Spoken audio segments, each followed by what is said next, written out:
वबरकातुहू नहमदुहू व नसल्ली अला रसूलिहिल करीम अम्मा बाद। आज का मेरा मौजू है वफ़ की शरई और कानूनी हैसियत। आज मुल्क के अंदर एक वबाल जो गवर्नमेंट की तरफ से वफ़ के तरमीमी बिल पास कर रहा है गवर्नमेंट, मौजूदा हुकूमत 2024 का जो बिल लाया है उसके बारे में, उसके नुकसानात क्या हैं, उस चीज़ों पे सरसरी नज़र डाली जाएगी। सबसे पहले इस्लाम में शरई और समाज में वक़्फ़ की बड़ी अहमियत है। इस्लाम ने गरीबों, बेवाओं, यतीमों, नादारों और कारखैर में माल व जायदाद खर्च करने की बड़ी तलकीन और ताकीद की है। नेकी का मियार इस्लाम ने कारखैर में अपना पसंदीदा माल खर्च करने का करार दिया है। अल्लाह तबारक व तआला का इरशाद है, औज़ु बिल्लाहि मिनश शैतानिर रजीम, बिस्मिल्लाहिर रहमानिर रहीम, लन तनालुल बिर्रा हत्ता तुनफिकू मिम्मा तुहिब्बून, कि तुम लोग नेकी को नहीं पहुंच सकते जब तक कि अपना पसंदीदा माल राह खुदा में खर्च करो। दूसरी जगह अल्लाह के नबी करीम सल्लल्लाहु अलैहि वसल्लम ने इरशाद फरमाया, जब इंसान मर जाता है उसके तमाम आमाल मुनक़ते हो जाते हैं सिवाय 3 आमाल के, सदका जारिया व इल्म जिससे लोगों को फ़ायदा पहुँचे, ऐसी औलाद जो वालिदैन के लिए दुआ करे। जैसे वफ़ की बहुत सारी चीज़ें हुई है। सबसे पहले वफ़ अल्लाह के नबी सल्लल्लाहु अलैहि वसल्लम के ज़माने में, इस्लामी तारीख़ में सबसे पहला वफ़ खुद रसूल अकरम सल्लल्लाहु अलैहि वसल्लम ने किया। आज जनाब रसूलुल्लाह सल्लल्लाहु अलैहि वसल्लम ने 7 बार अल्लाह की राह में वफ़ किए थे। ये 7 बाग एक यहूदी के थे जो जंग उहद में मुसलमानों के साथ मिलकर लड़ा था। मरने से पहले मोहम्मद सल्लल्लाहु अलैहि वसल्लम को यह कहकर सौंप दिया था कि आप जिस तरह चाहें इसमें तशरीफ़ फरमाएँ। आप सल्लल्लाहु ने वह 7 बाग फ़ी सबीलिल्लाह वफ़ कर दिया। इस्लाम में दूसरा अहद नबी सल्लल्लाहु अलैहि वसल्लम में दूसरा वक़्फ़ हज़रत उमर फ़ारूक रज़ियल्लाहु अन्हु का है। उनको खैबर में एक जायदाद मिली थी। उनको नज़र में वो बेहतरीन जायदाद थी।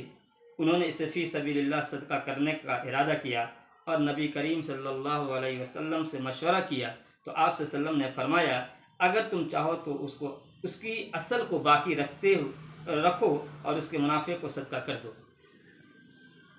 जनाब उमर फ़ारूक रज़ियल्लाहु अन्हु ने चुनांचे हज़रत उमर रज़ियल्लाहु अन्हु खैबर की जायदाद को इज्जत के साथ फ़कीर और रिश्तेदारों, मुसाफिरों, मेहमानों और गुलामों की आज़ादी के लिए वफ़ कर दिया।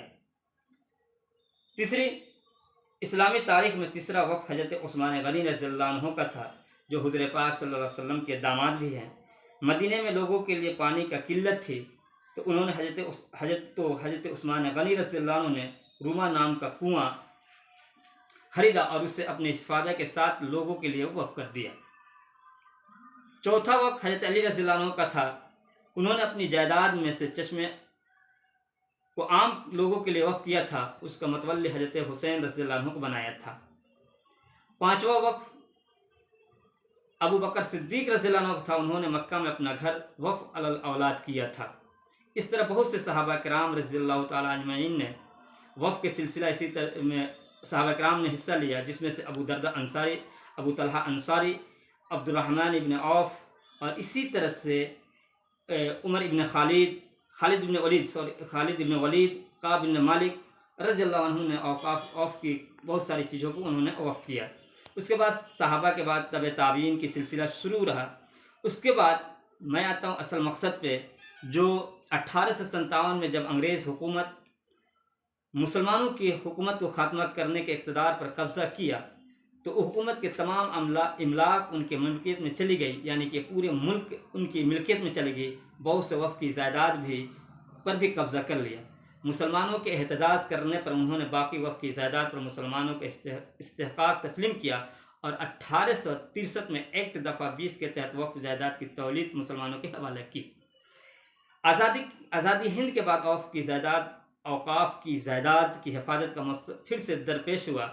हुकूमत हिंद ने 1954 में मुस्लिम वक़्फ़ मंजूर किया। उसमें वक़्फ़ की हिफाजत और इंतज़ाम के नुक़्ते नज़र से बहुत सी कमियाँ रह गई थी, जिनके तरफ मुस्लिम उलमा वकला और सियासतदानों ने तवज्जो दिलाई। चुनांचे से 1959, 1964, 1969 वक़्फ़ के एक्ट में तरमीम की गई, लेकिन अभी भी बाज़ खामियाँ थीं।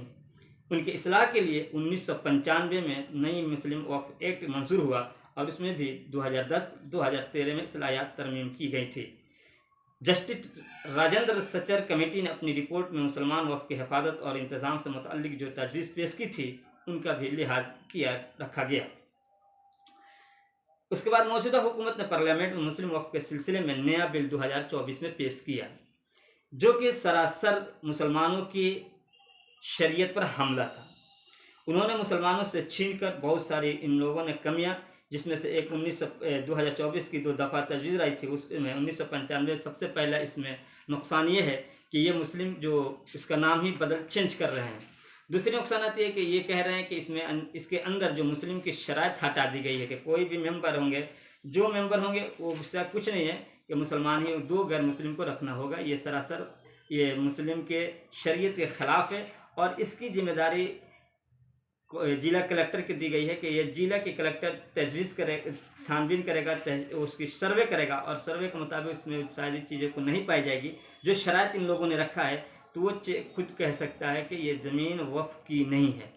इसी तरह से इसके नुकसानात ये भी हैं, कह रहे हैं कि मुस्लिम अगर जो वक्फ कर रहा है उस वक्फ की जायदाद वक्फ करने वाला कम से कम 5 साल तक मुस्लिम की शरीयत पे अमल किया हो, खुदा न खास्ता उससे कभी एक नमाज फौत हो गई हो, छूट गई हो, तो वो शर्त लगाकर उससे वक्फ की जायदाद छीन लेगी। इसका सरासर यह है कि मुसलमानों की जायदाद पर नाजायज़ तरीके से चोर दरवाजे से आकर उस पर कब्ज़ा करना है। ये सारी गलतियां हैं जो अभी के 2024 में बिल जो पास हुई है, ये हुकूमत ला रही है, इससे मुसलमानों के औकाफ की बहुत नुकसान है। तो हम सब मुसलमानों को एक मुत्तहिद होकर, एक प्लेटफॉर्म पे खड़े होकर हम सब इसकी मुखालिफत करें ताकि ये बिल पास न हो और इसकी हिफाजत की जिम्मेदारी हर एक मुसलमानों के ऊपर है। कोशिश ये करें कि हम सब इस जिम्मेदारी